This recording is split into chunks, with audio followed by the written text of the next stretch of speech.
Hey guys, it's Hans Hobbies, and this is my first impressions video of my new Redcat Racing RC MT10E.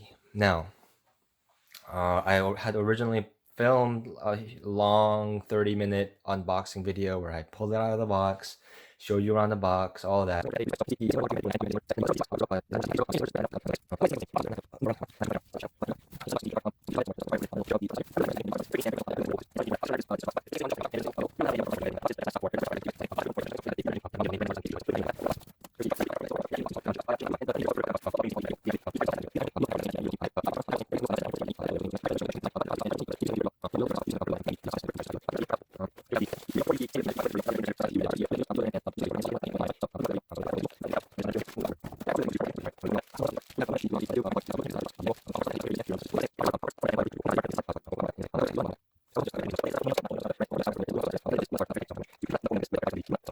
But um, the lighting in that video was just so terrible. My house right now is in a state of real disarray because we've pulled a bunch of stuff out from storage and are unpacking it and organizing everything. So don't really have my usual spot out uh, out where I normally unbox stuff. So it's over here on my desk where I usually film my mini stuff. And it looks like a pretty huge truck right here. But actually, it is for a 10 scale four-wheel drive monster truck. It's on the small side. It's actually pretty compact. And that's kind of what drew me to it because I wanted something like this, but I wanted something a little smaller because living in a bit of a tighter living situation. So I wanted something that's just dimensionally more compact. So this really fit the bill there. It fit the bill in a lot of other aspects as well, but I'll talk about that. But basically, before I get into this truck, let me get into a cool angle here so you can stare at it while you listen to me ramble. This was originally the Team Redcat MT10E or TR MT10E, and that became discontinued along with along with the entire Team Redcat line. Team Redcat as a thing has been completely dissolved, and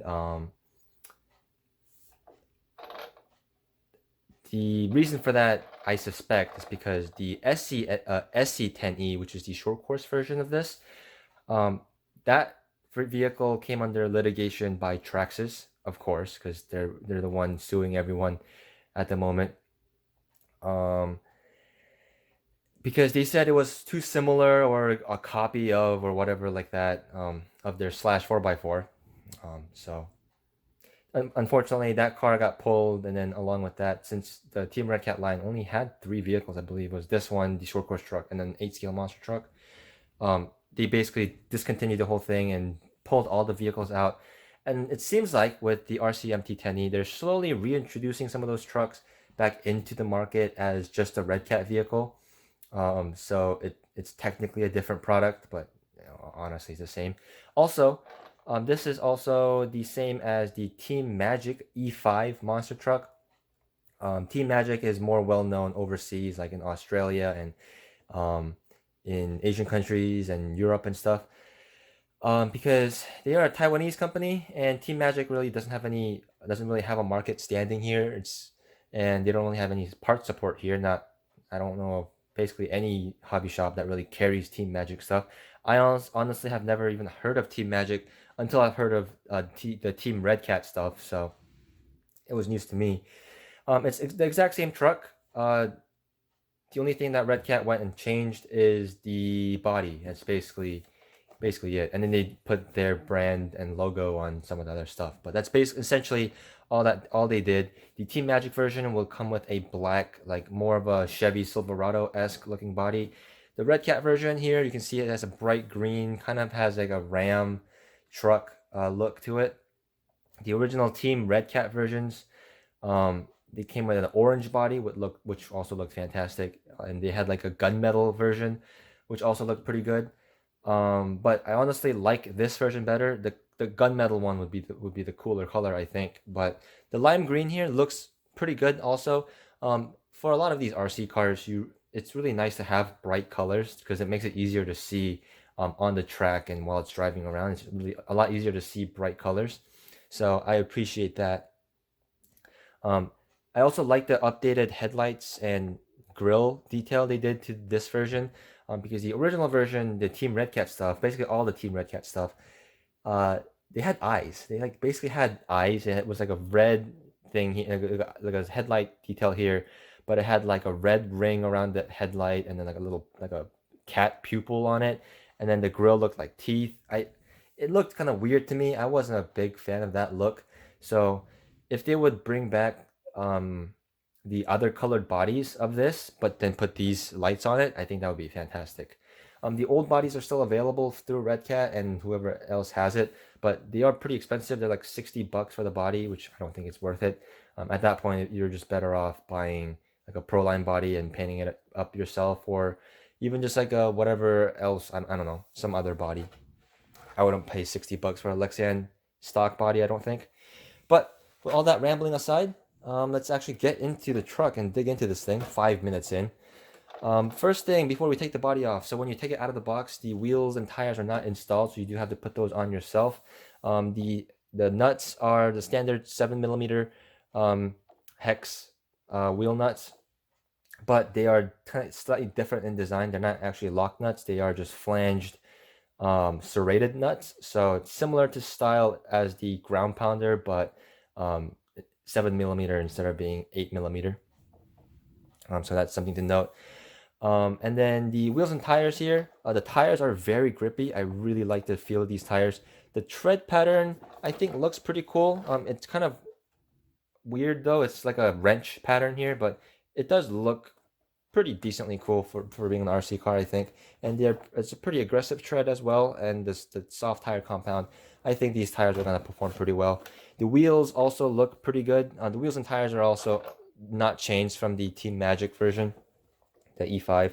But they did put the Redcat sticker in here, which looks pretty cool. Before, with the Team Redcat version, it had RC MT10E written here, but now it just says Redcat. This looks a lot better in my opinion.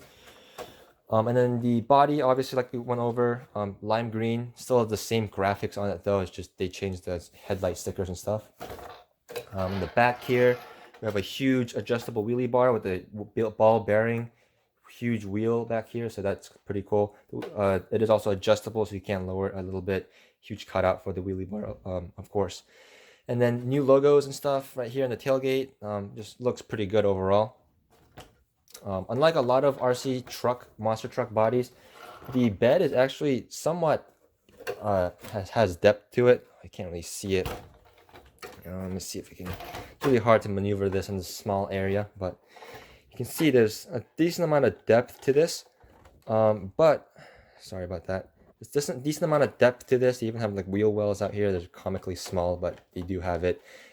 Little raised area here to make clearance under the body. So that looks pretty good. That looks pretty cool. Makes it look like an actual truck for once. I really don't like it when the bed is like flush, but then still has like the bed lines on it. That looks weird to me. I'd rather have just, if it's gonna be flush, make it look like it has a bed cover on it, just make it flat, but I don't know. This looks pretty good. Though, by doing this, they had to rake the body. You can see the body slightly raked, like a muscle car or a drag car or something like that. By lowering the bed like this, they had to raise up the rear of the body a little bit compared to the front, so it has this raked look. And that is because when we take the body off, also comes with these really nice, huge steel body clips, so that's pretty cool. The only thing is the rear body clips are kind of a pain to take off because they're pretty close together. So that is one complaint I would have about these body clips in the body. But taking the body off also actually feels like Lexan this time, not PVC, so that's pretty nice. And it seems like a decent quality body. I will probably still put a Gorilla Tape on in the inside of this to make it a bit more sturdy, so I don't have to immediately go buy a new body. Here we have the chassis, what the chassis looks like underneath here. And this high mounted ESC back here is the reason why the body kind of braked.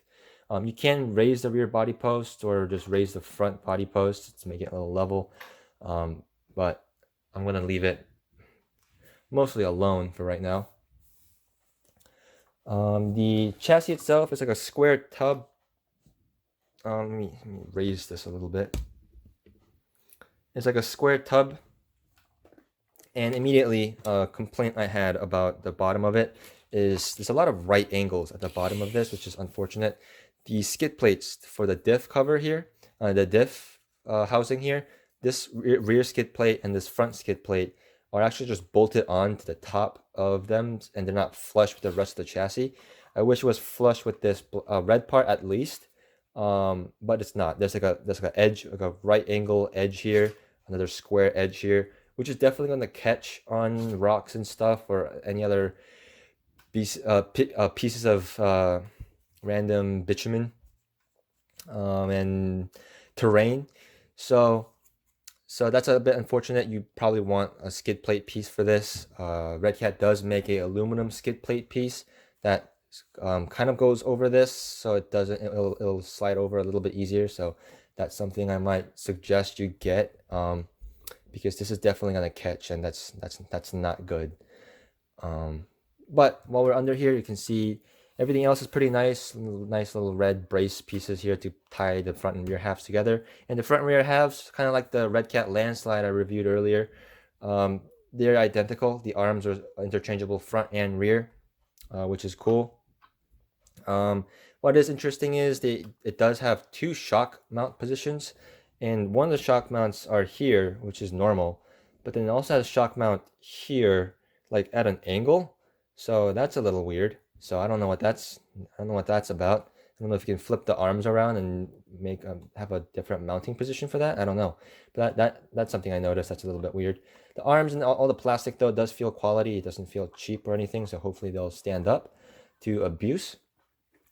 And it does look like there are provisions for sway bars and stuff in here. Oh, maybe these are for sway bars. Maybe that's what that's for.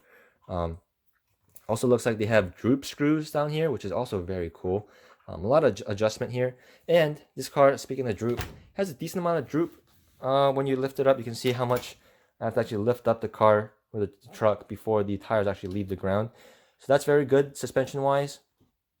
So really like how that's set up. The shocks are also set up pretty decently. They don't seem to bounce or anything like that, so they seem to be decently damped. They're not oil. They're not threaded body or anything. You have to put preload clips in it, but that's fine. They're all plastic body, but they look like pretty beefy shocks, so I'm pretty happy with that. The only thing I don't like about the suspension is like on my landslide, which was had the same thing where the rear arms and the knuckles and everything were the same as the front. The rear hubs on this are also the same as the front, so there's technically steering knuckles. And similar to what the issue that my landslide had, this one also has that weird like rear bump steer, like toe change. When it compresses, you can kind of see it here. You can see there, that's not ideal. With the landslide, it was at least, it started out slightly towed in, and then as it compressed, it towed in further, and then that one didn't really have any droop. So when you picked it up at full extension, the wheels were just towed in or maybe just straight. But with this thing, since it has so much droop to it, when it droops up, the wheels actually tow out, which isn't something you want to see. So that is something that will need to be adjusted or messed around with a little bit, so it doesn't do that. Maybe if you start out the alignment towed in a little bit more, it will keep the truck from towing out at full droop. Because I don't really want to get rid of any droop on this. I want to keep all that, but definitely don't want it to tow out when it droops. That'll be a bit unfortunate. Everything else on it, there's a lot of aluminum on this. Seems very quality. Aluminum shock towers, which is very, very nice. You're not gonna break those probably. Has aluminum tie bars here for the suspension pins, both front and rear. The motor mount right here. The motor mount is also on a red anodized aluminum motor mount, so that's very cool. So a lot of nice aluminum parts. The wheel hexes are 14 millimeter, and they are also aluminum. And it's 14 millimeters, slightly kind of like the Arma Granite 4x4. So at least there's some aftermarket support for 14 millimeters now, so it's not a huge deal. Everything is kind of still the same Team Redcat red anodized styling. So the red cover here, the motor is anodized red with this nice machined finned look to it. The servo is also now like a red anodized aluminum case because it is that 25 kg servo that Redcat is using nowadays. So looks very nice. You can hear the metal gears in it.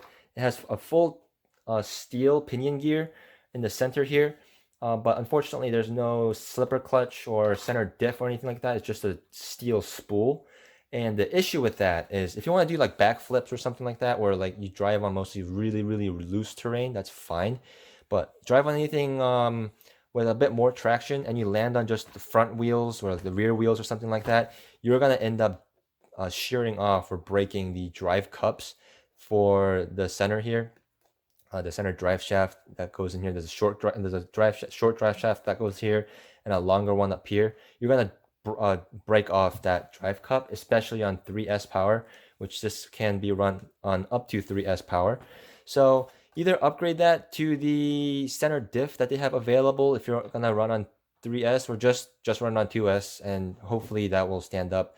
I have the center diff on order anyway. So I'll show you guys how that works once I get that in. For the pinion gear, it's a 9-tooth pinion gear, so a pretty small pinion gear. It'll have plenty of torque, but it won't be very fast top speed wise, but you can always change that out if you want. I'm actually probably going to keep the 9-tooth in here because I don't really care if my cars are super fast or not. I appreciate acceleration over top speed, so probably will keep the 9-tooth in there. We'll see. I haven't driven it yet, so we'll see about that. The receiver box is back here and it's waterproof. You can see the little short little receiver antenna there. Cool thing is it has this little jumper thing here, kind of like how they did with the Redcat Gen 8, where you don't have to take apart the receiver box to get to stuff. You can just unplug stuff right here. They have a little rail here. They can unplug and plug in stuff directly through this, so that's very nice. It looks like all that's plugged into this rail at the moment is the servo and the LED lights, but I suspect this one is for the ESC, so if you do want, you can unplug it from here and then plug that in here, I suspect. So that's pretty cool that they did that, and all the wire management on this thing is very nice. There's even like a bolted on little wired channel at the bottom of this, so it's very clean. It just looks very quality, so I'm really happy about that. Some other stuff I'm noticing, Dean's plug, so that's very nice. That's going to match up with the batteries I got for my landslide. What else is on here? Oh, the battery tray. So unfortunately the center of, so the chassis here is slightly raised up, so it has a bit of a higher center of gravity to begin with, but the center of gravity is actually raised up further on this truck because the servo, which is aluminum cased, is standing straight up. The receiver box is mounted up really high up, and then the ESC is also mounted up really high. And then even the battery, the chassis here, it's hard to see on camera, but the chassis is actually pretty small. It's about the size of like a 12 scale vehicle, so that's pretty interesting. So the battery, it fits as typical 2-cell LiPo or 3-cell LiPo in here, but you have to stand it up like this. You can't lay it flat. It looks like the battery tray would accept it for sitting down, but the way they have the actual tray here, it won't let you do that. And the way the ESC is mounted, you actually can't do that. And you can't do that anyway because the spur gear will actually get in the way of the battery, which is why you have to stand up the battery pack. And with all the hard case LiPos people use nowadays, that's also going to raise the center of gravity up further. So center of gravity is not going to be very high. Also, the aluminum shock towers are not going to help with that either. So we'll see how that all translates into its driving and handling performance and stuff. Closer look at the rear bumper. They do have a wing mount for this. If you want to get rid of this and put a wing mount on it for whatever reason, I'll probably run it with the wheelie bar for now, but eventually I think I'm just gonna get a rear bumper for it. T-Bone Racing makes a rear bumper for this, so that's nice. The only thing with that is obviously you're gonna have a huge notch in the back of the body there. So that's something to keep in mind. The front bumper looks almost like a crawler bumper. It's very detailed and looks very nice. Has little like D-ring provisions there, so that's interesting. There are 3 white LEDs here and 2 red LEDs there. I suspect the light kit was originally meant for 3 headlights and 2 taillights, but because it doesn't have a rear bumper, I think they just shoved the red ones in here. That's fine. I don't like red lights in the front of my car, but that's whatever, I guess. But otherwise, it seems like it's pretty well braced and everything. That seems like the diff is leaking a bit, so I will have to check that out. But otherwise, pretty happy with it. First impressions wise, really excited to get this thing driving. Really like how the body sits in too. You can see the body is nice and cut, so it fits perfectly in the lines of the front bumper. So that's pretty cool. So pretty cool truck, I think. This was a long video, but I wanted to really talk into detail about my full impressions about this thing. And some upcoming videos for this, obviously, I'm going to raise the camera up a little bit. Upcoming videos for this, obviously, there's going to be a full review video for this. Also, kind of similar to what I did with my landslide. There aren't any like detailed videos about this, just a few review videos of this. So I will do like a full detailed video of this whenever I work on anything, any impressions after driving it. So all that is to come. Also, I will compare this thing to my Redcat landslide because they actually come in around. They have a lot of similarities, as well as some differences. I wanna go over that, so people have that while they're making a decision of which RC monster truck they want to get. So it was a long video.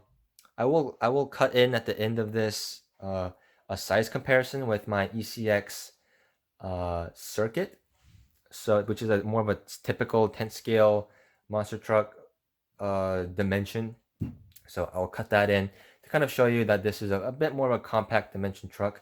The body and the wheels make it look a little more like a proper 10 scale, but take the body off and take a look at that chassis. It's really small. So yeah, but that's all I have for this now. If you guys sat through this really long first impressions video, thank you guys for watching, and stay tuned for all the other videos coming up for this little thing and all the other RC and hobby videos I have coming up on my channel. So thank you guys for watching. Enjoy that size comparison, and I will see you guys next time. So here I have it next to a typical like 10th scale stadium truck. A lot of 10th scale monster trucks tend to be technically lifted, or not, or sometimes not even lifted stadium trucks. So this is more of a typical size, like a Traxxas Rustler. This is an ECX circuit, that typical size. And you can see the wheelbase is actually slightly shorter. If you line up the wheels there, the wheelbase is slightly longer on the typical size, especially for a four-wheel drive vehicle. Four-wheel drive monster trucks like the Stampede and stuff, they tend to have a little longer wheelbase, but this one is even shorter than the two-wheel drive platform. So it is pretty compact, pretty short, pretty square. As far as body size go, they do seem like they share body sizes. It is a bit longer on the standard stadium truck and monster truck size, but if you just adjust the body post a little bit and trim out the bottom of it a bit, I think they'll fit just fine. The width of it's fine, and the length, the size of the bodies are close enough to where you can get it to fit. As far as the width goes, the width is slightly wider on the MT10E, but most of that is due to the wheel offset, not the actual A-arm. So that's just a quick little size comparison there. I know this video is a little bit long, so if you don't want to watch this whole video and just want to see my whole full review video for it, which will be a lot more condensed, check out the video for that.